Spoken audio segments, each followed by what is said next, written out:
Balikan ho natin kung papaano mag-handle ng signing ng budget ng Pilipinas itong si PRRD.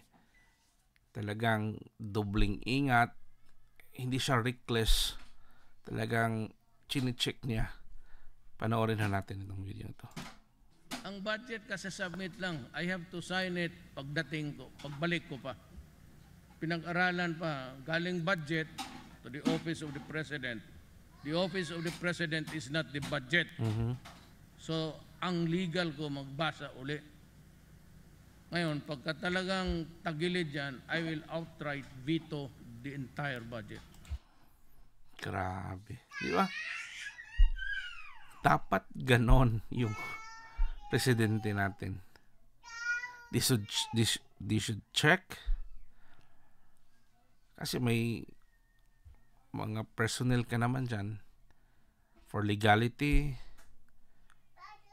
Hindi yung kakatapos ng BICAM after 2 days or a day after tapos isa-sign, di ba? Pero itong si Tatay Digong talagang sobrang ingat because they're handling the budget of entire Philippines. Careful. At alam din natin na ang daming kurakot sa Pilipinas. Kaya hindi basta-basta kurakot during sa time ni Tatay Digong. Meron man pero talagang gipit.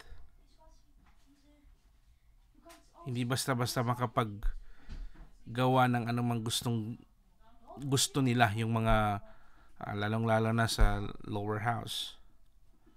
So dito po natin makikita yung kaibahan ng isang magaling, mabuti, mabait at ama ng bayan na presidente. So maraming salamat po. Ito po si Caprel Lasane.